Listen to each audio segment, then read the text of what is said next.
Cinta, gila, kematian. Tiga hal yang tak pernah bisa dipisahkan, terutama kalau semuanya bermula dari satu pesanan GoFood yang salah alamat.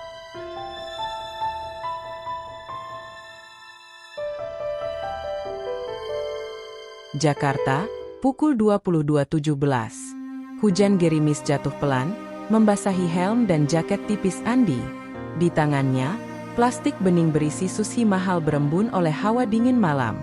Ia berdiri di depan lift mewah sebuah apartemen tinggi di bilangan Sudirman, tempat yang jarang, atau bahkan belum pernah, ia masuki sebelumnya. Unit 23A, tapi kok gak ada nomornya? Gumam Andi, menatap layar ponsel dan catatan pesanan yang tertulis aneh. Tak ada nama penerima. Hanya tertulis, drop at lantai 23, pintu pertama sebelah kanan. Jangan ketuk, dia akan buka. Aneh. Tapi demi rating bintang 5, dan tambahan tip, Andi cuek saja. Dia sudah pernah antar pesanan ke tempat lebih gila dari ini. Tapi yang ini, rasanya lain. Lift berdenting. Ia masuk sendirian. Lantai 23. Sementara lift bergerak naik, Andi tak bisa menahan rasa was-was. Perutnya mules, entah karena dingin atau karena firasat buruk yang tiba-tiba muncul. Dinding lift dari kaca memperlihatkan langit Jakarta yang kelabu, berkilau oleh lampu-lampu kota. Ting! Lantai 23. Lorongnya sepi. Lampu remang, lantainya bersih berkilau, tapi terasa seperti hotel bintang 5 yang sudah lama ditinggalkan. Suasana sunyi, terlalu sunyi. Andi melangkah pelan menuju pintu pertama sebelah kanan. Seperti petunjuk. Belum sempat ia angkat tangan untuk mengetuk. Pintu itu terbuka perlahan. Tanpa suara. Seolah seseorang sudah menunggunya dari balik pintu. Seorang wanita berdiri di sana. Tinggi, berkulit putih pucat, rambut pirang acak-acakan seperti baru bangun tidur. Dia mengenakan kemeja longgar yang setengah terbuka, dan tatapannya, kosong tapi penuh tekanan.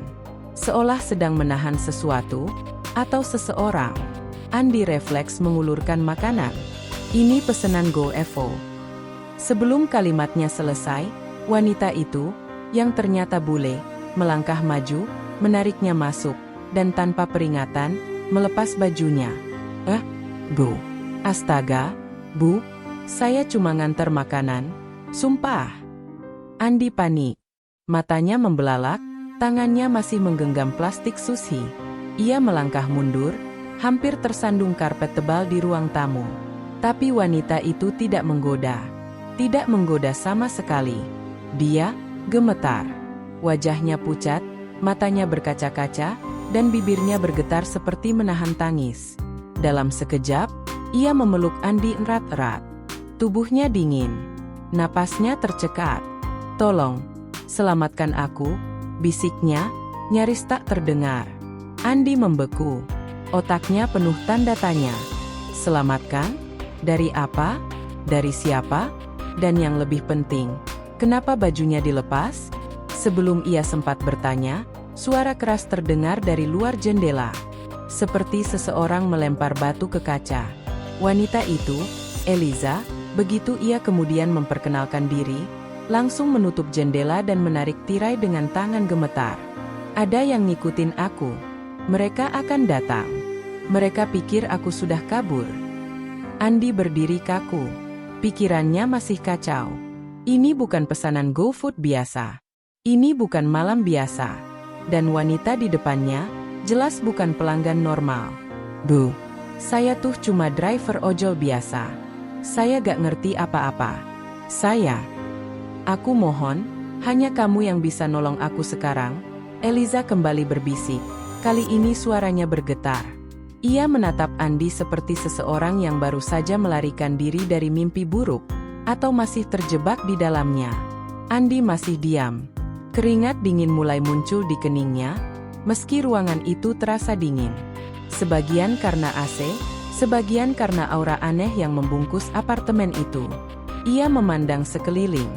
Ruangan luas, bergaya modern, sofa putih di tengah, meja kaca berantakan dengan botol wine pecah, dan sesuatu yang membuat tengkuknya merinding. Setetes darah. Di lantai. Tepat di samping kaki meja, Andi spontan mundur satu langkah. Bu, itu darah ya? Apa yang sebenarnya terjadi di sini? Eliza buru-buru menariknya lebih dalam ke dalam apartemen. Jangan berdiri di situ. Tutup pintunya. Cepat. Andi menurut.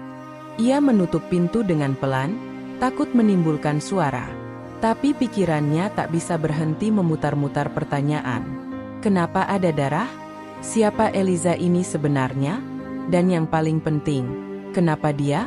Duduk, kata Eliza cepat. Tapi Andi tetap berdiri. Ia tak bisa duduk di tempat seperti ini. Suasana terasa seperti jebakan. Lampu ruangan hanya menyala separuh, sisanya remang. Aroma wine bercampur logam, bau khas darah segar, tercium samar. Lalu pandangannya menangkap sesuatu lagi.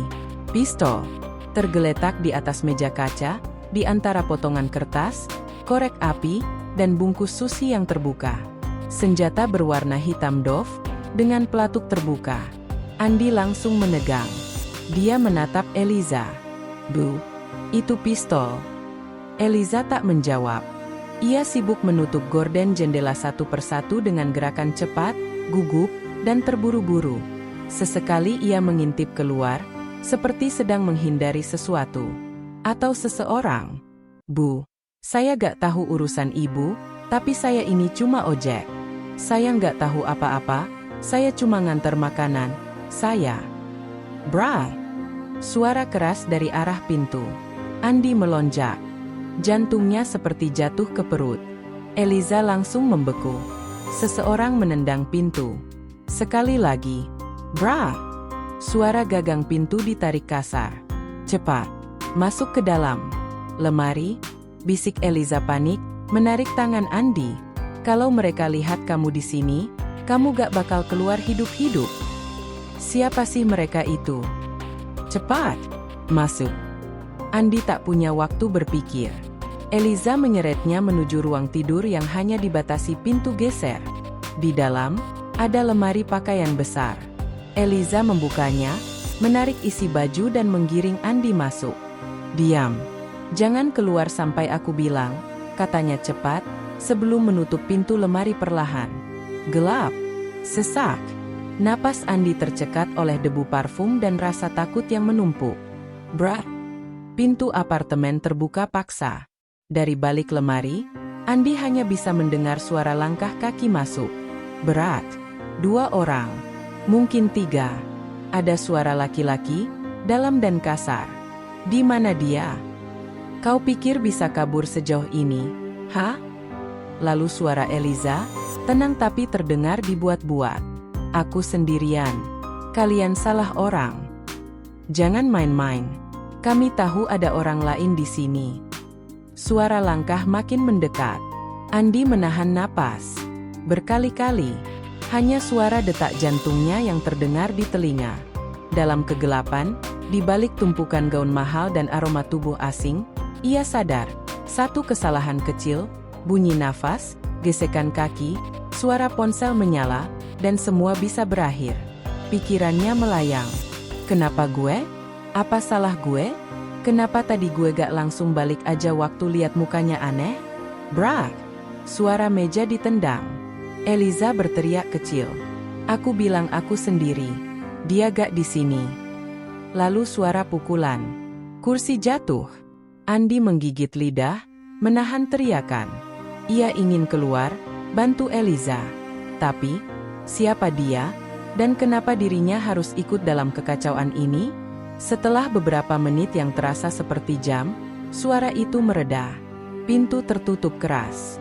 Hening kembali menyelimuti apartemen. Andi tetap diam di dalam lemari. Sampai suara pintu lemari diketuk pelan. Andi, sudah pergi. Kamu bisa keluar. Dengan tubuh lemas, Andi mendorong pintu lemari perlahan. Wajah Eliza tampak lebih kacau dari sebelumnya. Bibirnya pecah, rambutnya berantakan, dan tatapannya menyiratkan satu hal. Malam ini belum selesai. Bahkan baru saja dimulai. Setelah 20 menit kejar-kejaran melewati bundaran Hai, jalan-jalan licin Kuningan, dan lorong parkir sempit di Tebet, Akhirnya mereka berhenti di belakang sebuah musala kecil, di sudut gang gelap. Eliza turun lebih dulu, tubuhnya lemas. Andi duduk diam di atas motor, masih terengah. "Kita gak bisa terus-terusan kabur kayak gini," katanya pelan. Eliza menatapnya. Mata birunya merah karena tangis. "Aku tahu." Andi menunduk. Hujan belum berhenti, tapi rasanya dunia sudah jungkir balik. Dia cuma mau nganter GoFood. Sekarang dia jadi supir pribadi wanita yang dikejar mafia internasional. Dan dia belum tahu, besok pagi, fotonya akan terpampang di semua CCTV apartemen, dianggap sebagai penculik wanita asing bernama Eliza Schmidt. Gue gak tahu gue bakal hidup atau mati besok, tapi yang jelas, semua ini dimulai cuma gara-gara gue pencet tombol, terima order. Andi menatap jalan basah yang bersinar oleh lampu-lampu gang. Eliza diam di belakangnya, tangan masih melingkar di pinggang. Nafas mereka mulai stabil, meski jantungnya belum berhenti berpacu. "Gue tahu tempat," gumam Andi akhirnya. "Tempat yang mungkin gak akan dicurigai. Tapi, ya gitu. Agak gila juga sih." Eliza menatapnya dengan mata merah dan lelah. "Selama ada atap dan enggak ada yang langsung tembak kita, aku ikut." Andi mengangguk pelan. Dia memutar motor, menyusuri gang sempit menuju sebuah warung kopi 24 jam yang terletak di kolong flyover. Warung itu jadi base camp tidak resmi para driver ojol sekitar Tebet, Manggarai.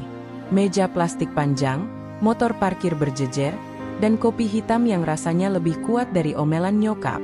Warung itu terang, tapi tidak nyaman. Ramai, tapi bukan berarti aman. Andi turun dari motor. Ia menurunkan hoodie Eliza sampai wajahnya hampir tak kelihatan. "Ngikut aja, jangan banyak lihat kiri kanan," bisiknya. Eliza mengangguk, kepalanya tertunduk. Beberapa driver langsung menoleh saat Andi masuk membawa penumpang misterius itu. "Oh Andi, akhirnya nongol juga," seru Naryo, salah satu senior ojol yang selalu duduk di pojokan, rokok di tangan, dan mulut tak pernah berhenti ngebanyol. "Lama bener nganter Sushi." "Hehehe iya, bro. Tadi muter, nyasar, hujan juga," jawab Andi setengah senyum, mencoba terlihat biasa. Ia duduk di pojok warung, dekat dispenser. Eliza duduk di sampingnya, wajah masih tertutup hoodie, sesekali batuk kecil. Andi melirik sekitar, berusaha memastikan tak ada yang terlalu memperhatikan. Tapi dia salah. Ada satu orang, Bagas, driver baru yang mukanya memang selalu terlihat mencurigakan. Dari sudut mata, Andi lihat Bagas memelototi Eliza sejak mereka masuk. Pandangan itu terlalu lama, terlalu fokus. Dan benar saja, 5 menit kemudian, Bagas berdiri, pura-pura menerima telepon, lalu keluar dari warung sambil mondar-mandir. Tangan kirinya masuk ke jaket, entah memegang apa. Andi langsung tahu, ini gak beres. Dia menunduk ke arah Eliza. "Duduk di sini bentar. Gue pesen teh manis dulu. Jangan buka hoodie. Jangan ngomong." Eliza hanya mengangguk. Andi berdiri dan menyusul Bagas keluar.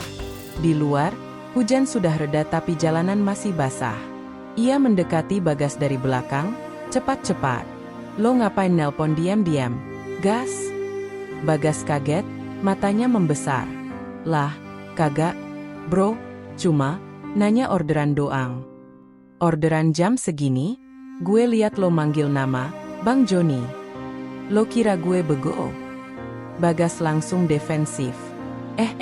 Santai, Andy. Gue cuma ngerasa aneh aja. Lo bawa cewek bule jam segini, pakai sembunyi-sembunyi, siapa sih dia?" Andi menggertakkan gigi. Tapi sebelum sempat menjawab, HP Bagas bergetar. Layar menyala, dan Andi sempat lihat. Nomor tak dikenal dengan nama, klien, muncul.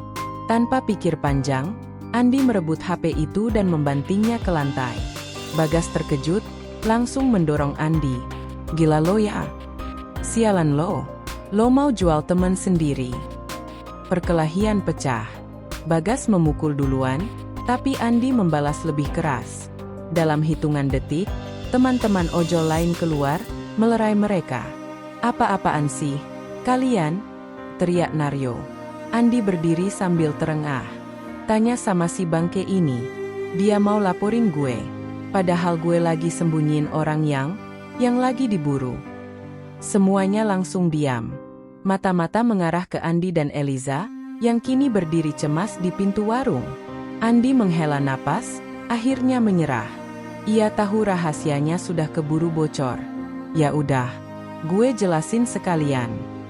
Beberapa menit kemudian, di meja plastik warung yang penuh dengan gelas kopi dan puntung rokok, Andi menjelaskan tentang Eliza, tentang mafia, tentang kejar-kejaran malam itu, tentang pistol dan darah di apartemen. Semua mendengarkan. Tak ada yang ketawa. Sampai akhirnya Naryo berdehem. Bro, lo tahu kan ini udah bukan urusan kecil? Lo bawa cewek kayak gini ke tempat kita semua bisa kebawa masalah. Andi menunduk. Gue gak punya tempat lain.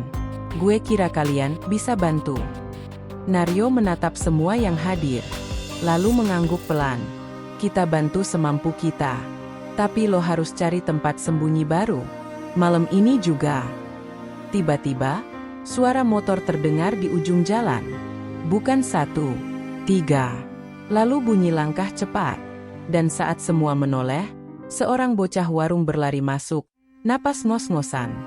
Bang, tadi ada mobil item, lihat-lihat foto bule, nanya-nanya. Semua langsung panik. Naryo berdiri. Eliza harus pergi. Sekarang. Andi menarik tangan Eliza. Naik motor lagi. Kita cari tempat lain.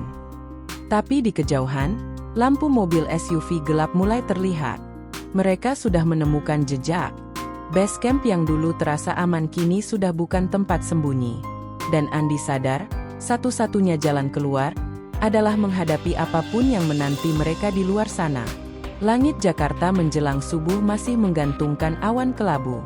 Gerimis jatuh tanpa suara, tapi di dalam kepala Andi, hujan badai sudah pecah dari tadi. Motor melaju melewati lorong-lorong sempit di belakang perkampungan Manggarai. Di belakangnya, Eliza memeluknya diam, tapi tangannya dingin, dan tubuhnya menggigil. Mungkin bukan karena cuaca, tapi karena semua rahasia yang mulai terbuka satu persatu. Andi tak bicara. Ia hanya fokus melewati jalanan gelap dan becek, sesekali menghindari genangan atau becak parkir. Setelah hampir 20 menit, mereka sampai di sebuah tempat yang bahkan Google Maps pun enggan mencatatnya, warnet tua di pinggir rel kereta, tersembunyi di ujung gang buntu. Hanya satu komputer yang masih hidup, dan bangkunya reot. Tapi Andi tahu pemiliknya, Pak Dasir, orang baik yang lebih percaya pada buku tabungan daripada rekening online. Mereka masuk lewat pintu belakang. Pak Dasir sedang tidur di kursi plastik, dan Andi meletakkan selembar uang 50.000 di meja. Tak ada kata, tak ada tanya, hanya saling tahu. Di sudut warnet, di antara CPU tua dan keyboard penuh debu, Eliza duduk sambil menarik napas panjang. Aku gak bisa bohong terus, katanya pelan. Lo berhak tahu semuanya. Andi duduk di lantai, bersandar ke dinding. Jaketnya basah. Pikirannya berantakan. Aku dengerin. Eliza menatap lantai. Lama. Seakan sedang menimbang. Seberapa besar rahasia ini akan mengubah hidup orang yang duduk di depannya? Namaku Eliza Schmidt. Aku pernah jadi pacar simpanan Jonas Muller, bos salah satu sindikat kriminal Eropa yang buka cabang di Asia Tenggara. Mereka cuci uang lewat restoran mewah, galeri seni, properti, bahkan pengiriman makanan. Semuanya kelihatan legal.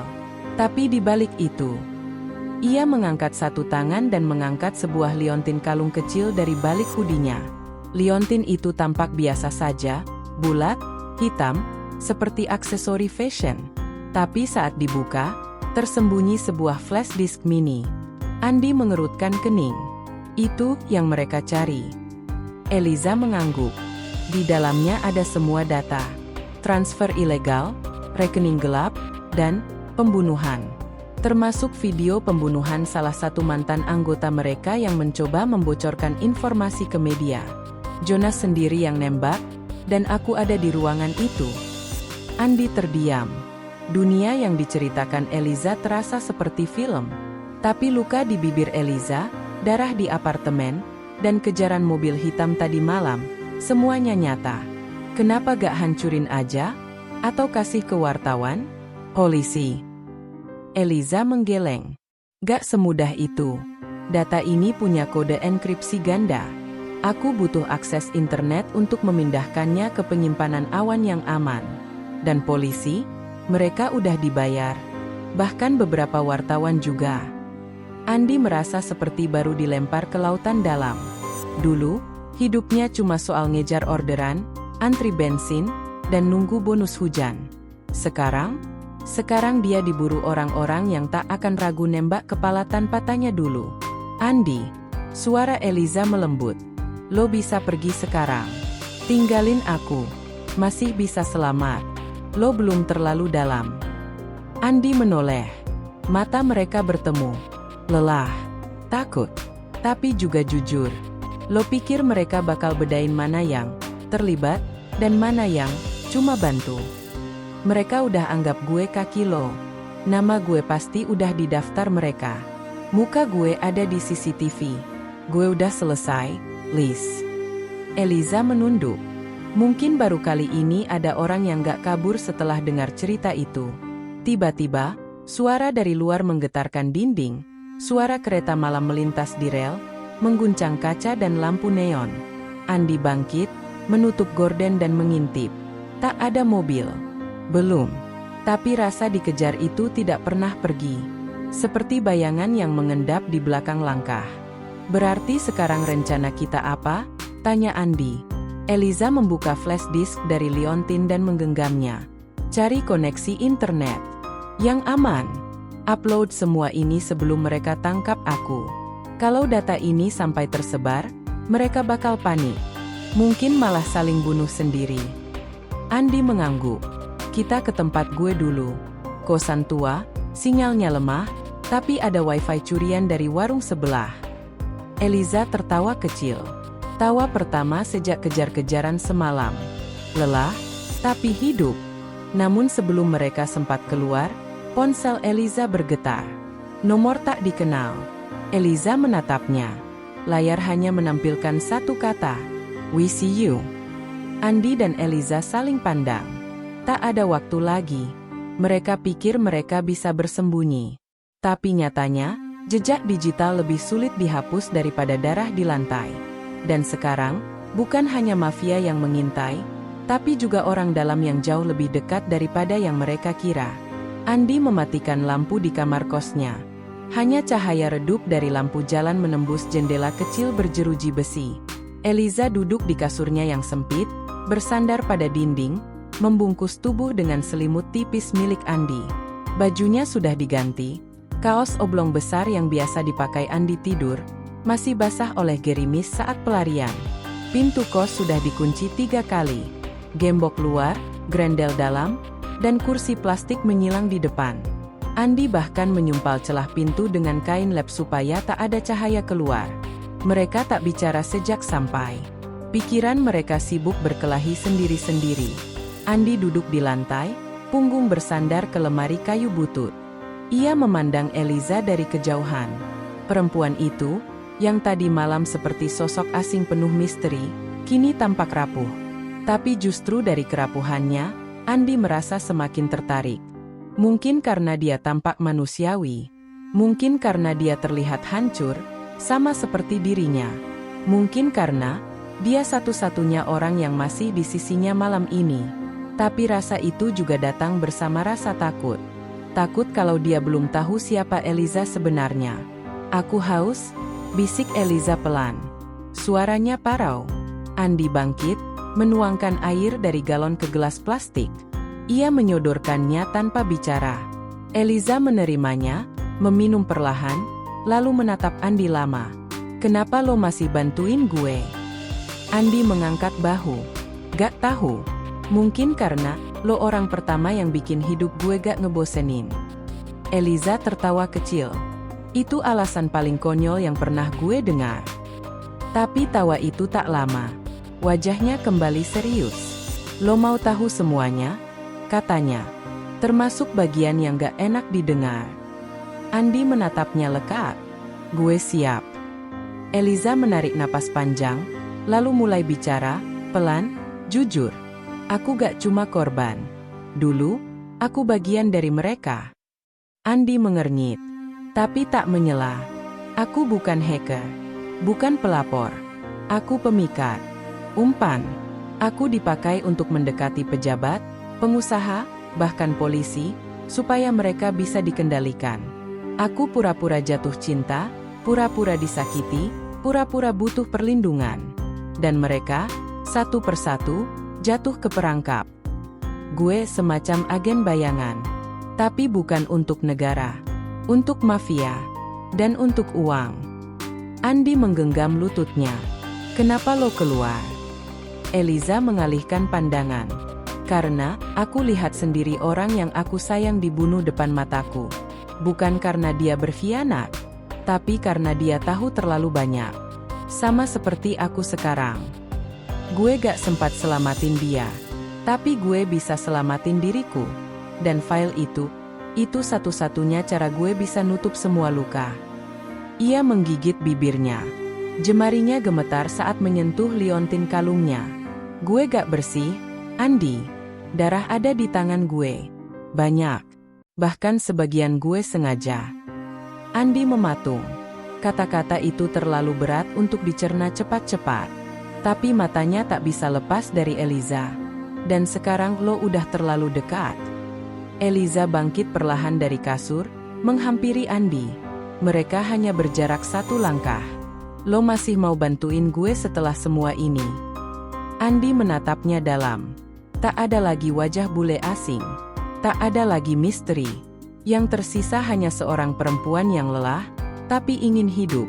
Gue takut, jawab Andi pelan. Tapi gue lebih takut ninggalin lo sendiri. Mereka saling menatap. Hening menebal.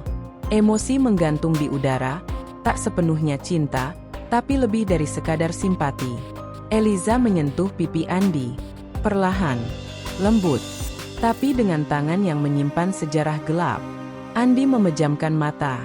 Tapi sebelum sesuatu terjadi, sebelum bibir mereka sempat bertemu, suara notifikasi dari HP Eliza berbunyi keras. Pesan masuk. Kau pikir kami tak tahu lokasi kosan itu? Berhenti sekarang juga? Atau kalian berdua akan menghilang tanpa jejak? Wajah Eliza langsung pucat. Andi berdiri cepat, menyalakan lampu. Tatapannya panik. Mereka tahu, Liz, mereka tahu kita di sini. Eliza mundur. Mereka udah masuk ke jaringan HP. Sial, mereka udah di dekat sini. Andi langsung membuka lemari, mengambil tas kecil, memasukkan flash disk dan sedikit uang receh yang ia punya. Cepat. Kita keluar sebelum semua jendela ini berubah jadi bidikan senapan. Eliza menatapnya sekali lagi. Lo yakin mau terus ikut gue? Andi mengangguk. Gue gak yakin. Tapi gue lebih gak siap kehilangan lo. Mereka saling pandang sesaat. Lalu keluar ke malam yang belum selesai, menuju pelarian berikutnya, menuju rahasia yang lebih dalam. Eliza adalah teka-teki, dan Andi sudah membaca terlalu banyak halaman untuk berhenti sekarang. Tapi ia belum tahu. Teka-teki itu bisa saja membawa mereka berdua ke akhir cerita yang tak akan pernah kembali. Udara dini hari di Jakarta menusuk tulang. Gerimis masih turun perlahan saat motor Andi berhenti di sebuah lapangan kosong di belakang terminal Blok M. Sebuah area gelap yang sudah lama jadi tempat singgah diam-diam bagi para ojol yang kelelahan atau ingin merokok diam-diam. Andi dan Eliza turun dengan cepat. Mereka bersembunyi di balik kontainer rusak yang sudah lama tak dipakai. Napas keduanya memburu. Di ujung lapangan, samar-samar terdengar suara deru kendaraan lewat. Tapi tak ada manusia lain, setidaknya, belum. Eliza duduk di tanah yang lembab, memegangi lutut. Flash disk masih tergenggam di tangannya. Gue gak bisa terus kayak gini, Andi. Kita butuh orang. Bantuan. Tempat untuk upload semua ini. Andi mengangguk cepat. Gue tahu satu orang. Namanya Reno. Temen satu base camp dulu. Dia dulu mantan anak IT. Sering ngebobol wifi tetangga.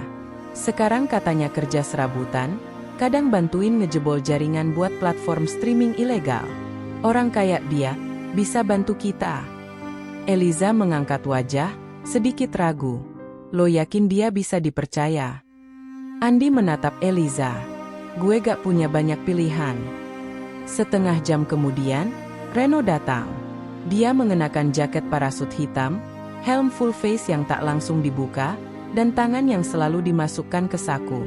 Andi melambaikan tangan. Reno berjalan mendekat pelan. Helmnya baru dibuka setelah benar-benar dekat. Wajah yang familiar, jenggot tipis, mata lelah, tapi selalu penuh tanya. Lo masih hidup, bro? Kata Reno, setengah bercanda. Andi menyeringai tipis. Belum tentu, tapi gue butuh bantuan. Andi menunjuk ke arah Eliza yang berdiri canggung di belakangnya. Dia punya file penting. Harus di-upload. Kemana aja yang aman, yang lo tahu. Tapi gak bisa lewat warnet biasa. Gak bisa dari HP. Harus bersih. Reno menatap Eliza. Lama. Tatapan yang terlalu lama. Eliza menegang. Andi menyadarinya. Lo kenapa liatin dia kayak gitu? Reno tiba-tiba tertawa kecil. Gue cuma gak nyangka. Cewek ini ternyata beneran ada. Gue kira lo lagi halu, Andy. Andi memicingkan mata. Maksud lo? Reno menunduk, mengeluarkan sesuatu dari saku jaketnya. Sesuatu yang membuat darah Andi langsung dingin. Sebuah ponsel dengan layar menyala. Di sana, foto Eliza terpampang jelas, dan di bawahnya, hadiah 250 juta rupiah bagi siapapun yang memberi info akurat. Tidak perlu bertanya. Andi langsung melangkah mundur. Lo ngerjain gue. Reno mengangkat bahu. Gue butuh duit, bro. Kita semua butuh. Dan lo bawa cewek yang dicari separuh Jakarta ke hadapan gue, terus minta bantuan. Gila lo. Eliza mencoba lari, tapi dari belakang kontainer, dua pria bertubuh besar muncul. Mata mereka tertuju pada Eliza. Lari, Elis, teriak Andi. Tapi sebelum sempat bergerak, Reno menarik sesuatu dari balik jaketnya. Sebuah tongkat besi, dan tanpa aba-aba, mengayunkannya ke kepala Andi. Bro! Andi roboh. Dunia mendadak gelap. Suara Eliza berteriak di kejauhan, langkah kaki, suara pukulan, dan kemudian, hening. Ketika Andi membuka mata, langit sudah berganti warna. Pagi menjelang. Kepalanya berdenyut hebat, darah mengalir dari pelipis. Ia tergeletak di tanah lapangan yang basah, sendirian. Tidak ada Reno. Tidak ada Eliza. Tidak ada motor. Tidak ada jejak pertarungan. Kosong. Hanya satu hal yang tertinggal, liontin kalung Eliza. Tergeletak di dekat genangan kecil, terbuka, dan flash disknya sudah tidak ada. Andi merangkak, mengambil liontin itu, lalu berteriak ke udara kosong. Liza! Tapi yang menjawabnya hanya suara klakson dari kejauhan. Ia menatap sekeliling, panik, kehilangan arah, kehilangan tujuan. Dan saat matanya menatap liontin kosong di tangannya, Andi sadar. Eliza sudah hilang. Entah dijual, entah dibunuh, entah diselamatkan. Tapi satu hal pasti, pengkhianatan itu datang bukan dari musuh, tapi dari teman sendiri. Dalam hidup sebagai ojol, Andi pernah kehilangan dompet, helm, bahkan motor.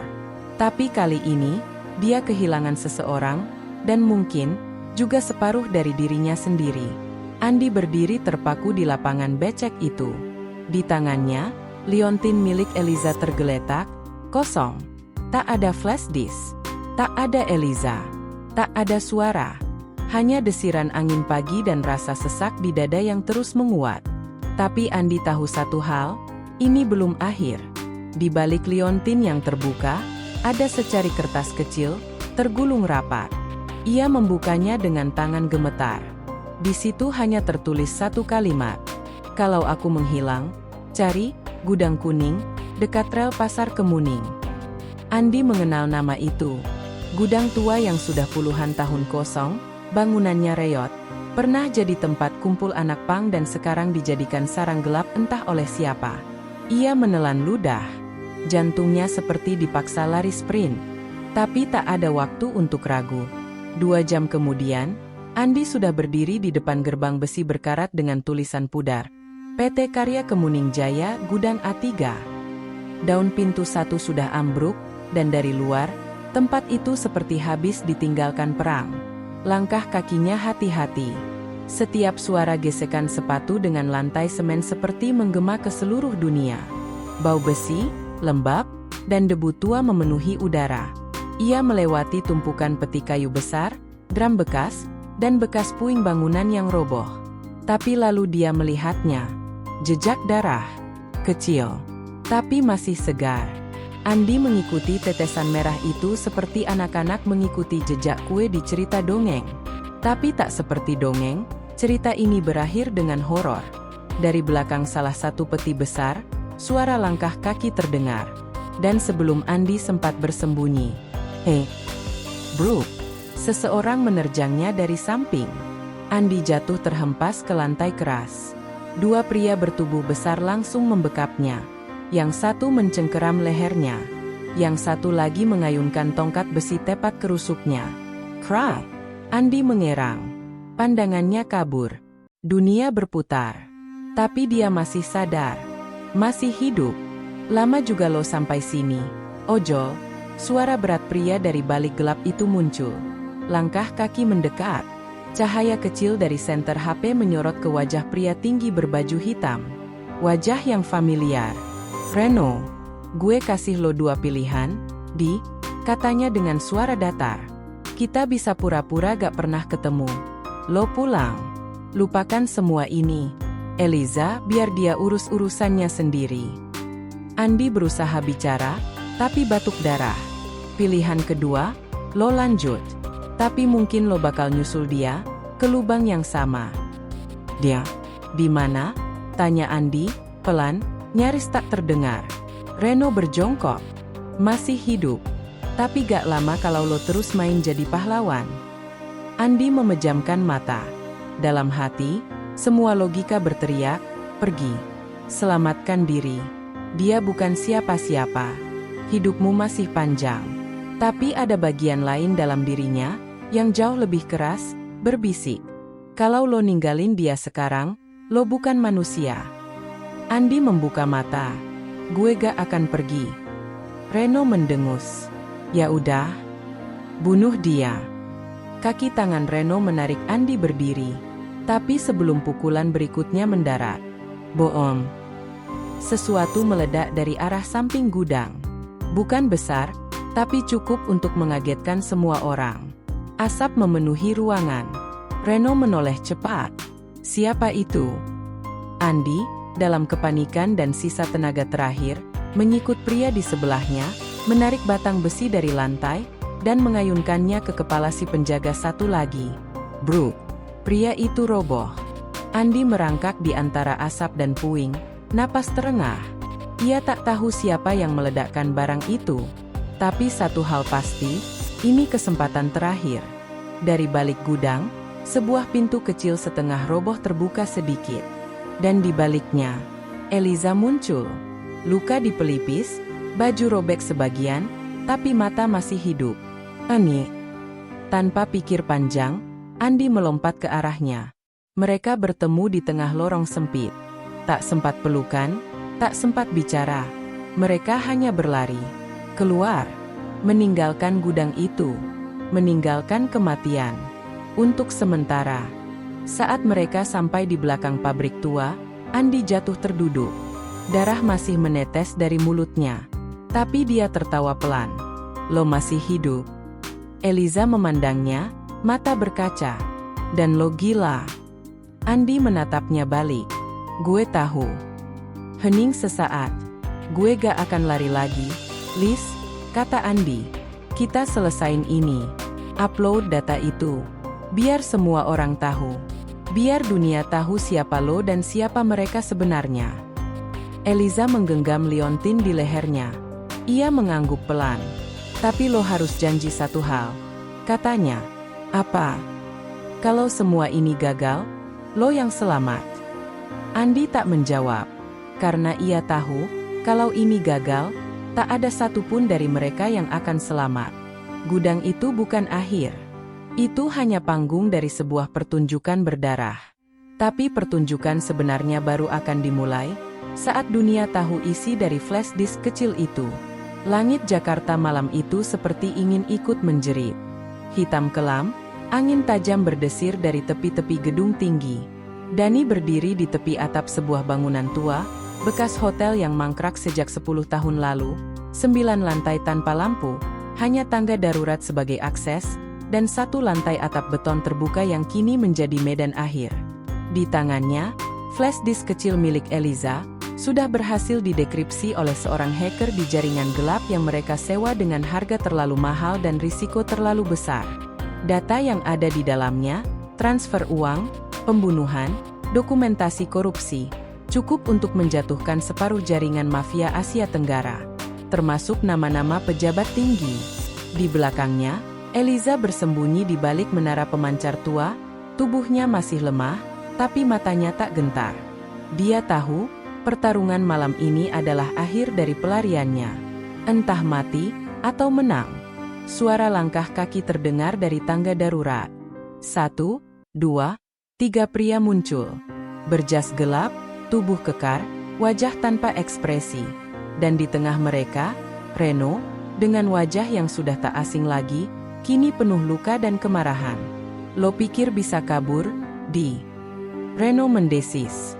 Lo pikir, dengan unggah file itu, lo jadi pahlawan? Andi menahan napas. Jantungnya berdentam. Tapi ia tidak mundur. 1 klik lagi, semua data ini nyebar ke 7 server cadangan di luar negeri, katanya, mengangkat ponsel. Begitu gue tekan tombol, kirim, gak akan ada yang bisa tarik balik. Reno menyeringai. Kalau lo ambil langkah ini, nyawa lo bukan milik lo lagi. Lo tahu itu, kan? Angin bertiup kencang. Rambut Andi berantakan, tangan gemetar, bukan karena takut, tapi karena tubuhnya masih berdarah dan memar dari malam sebelumnya. Eliza bukan siapa-siapa buat lo, Andi. Reno terus bicara. Lo cuma driver yang kebetulan bawa pesanan sialan ke apartemen sialan. Ini bukan urusan lo. Andi menatapnya tajam. Tapi sekarang urusannya gue. Dan sebelum Reno sempat mengangkat senjata, Andi melemparkan batu ke arah salah satu bodyguard, membuat mereka terpecah konsentrasi. Pertarungan pun pecah. Andi, yang dulu hanya jago zigzag di jalanan ibu kota, kini bertarung di antara tiang-tiang baja, lompat dari satu beton ke beton lain, menahan pukulan dan melempar tendangan seadanya. Tapi semangatnya, itu yang membuatnya bertahan. Eliza, dari kejauhan, mencoba membuka laptop dan memantau status pengunggahan. 94%. Andi ditinju keras di rahang. Ia nyaris terjungkal ke tepi gedung, tapi sempat berguling dan menyambar tiang baja untuk berdiri kembali. Reno maju, membawa pisau pendek. Kasih gue flash disknya sekarang, bentaknya. Andi menjatuhkan ponsel dan flash disk ke dekat Eliza, lalu mendekati Reno. Lo mau data itu? Lo harus lewatin gue dulu. Duel jarak dekat pun terjadi. Reno menusuk, Andi menangkis dengan helm yang masih tergantung di punggungnya. Helm itu retak. Tapi Andi tetap berdiri. Darah menetes dari pelipisnya. Tangan kirinya tergores. Tapi matanya tak berkedip. Di balik perkelahian itu, upload mencapai 98%. 99%. Reno berhasil meninju Andi hingga terdorong ke sisi atap. Punggungnya nyaris keluar pagar pembatas. Reno menodongkan pisau ke lehernya. Lo gak paham dunia ini, Di, bisik Reno. Gue dulu juga percaya sama keadilan. Tapi dunia kita gak diciptakan buat orang jujur. Dunia kita milik orang kuat. Dan lo cuma tukang antar makanan. Andi tersenyum samar. Darah menetes dari bibirnya. Ya, tapi hari ini, tukang antar makanan ini bikin lo kalang kabut. Dan di belakang mereka, Eliza menekan tombol terakhir. Upload complete. Nada notifikasi laptop berbunyi nyaring. Reno menoleh panik. Dan saat itu, Andi mendorongnya dengan kekuatan terakhir. Brak! Reno terjatuh menabrak tiang pemancar, terguling, pingsan. Andi jatuh bersimpuh. Napasnya berat. Tapi matanya tak lepas dari Eliza, yang kini berdiri sambil menggenggam laptop erat-erat. "Udah?" bisik Eliza. Andi tersenyum. Lelah, tapi puas. Sekarang, data itu udah bukan milik siapa-siapa. Dunia yang urus sisanya. Beberapa menit kemudian, suara sirine terdengar di kejauhan. Entah itu polisi atau musuh berikutnya. Tapi keduanya tahu, mereka harus pergi. Tapi malam ini, mereka tidak lari. Mereka berjalan menuruni tangga darurat, berdua, berdarah, berantakan, tapi utuh. Dan Andi tahu, dari semua pesanan GoFood yang pernah ia antar, yang satu ini mengubah hidupnya selamanya. Pagi itu, Bandara Soekarno-Hatta masih lengang. Matahari belum sepenuhnya naik, hanya semburat jingga yang membelah langit dari arah timur. Suara pengumuman boarding menggema pelan, bercampur aroma kopi dari kedai bandara yang baru buka. Di antara lalu lalang koper dan langkah kaki buru-buru, Eliza berdiri diam di dekat gate 6, mengenakan hoodie abu-abu dan kacamata hitam. Di tangannya, boarding pass tujuan Lisbon. Satu tiket menuju kehidupan baru yang seharusnya bebas dari pelarian. Darah di keningnya sudah mengering. Tapi hatinya tetap berdenyut sakit. File di flash disk sudah menyebar. Nama-nama besar mulai disebut di berita internasional. Beberapa mafia ditangkap. Beberapa menghilang. Tapi itu belum menjamin apapun. Karena satu hal yang belum selesai, Andi. Eliza menggenggam liontin kosong di lehernya. Hatinya bimbang. Pergi, atau kembali? Lari, atau menunggu seseorang yang mungkin sudah mati? Lalu, langkah kaki mendekat cepat dari belakang. Nafas memburu. Dan sebuah suara yang sangat dia kenal, memanggil pelan. "Eliza." Eliza mematung. Pelan-pelan, ia berbalik. Andi berdiri di sana. Masih dengan jaket ojolnya yang compang-camping, pelipis dibalut perban, wajah lelah, mata merah. Tapi ia berdiri tegak.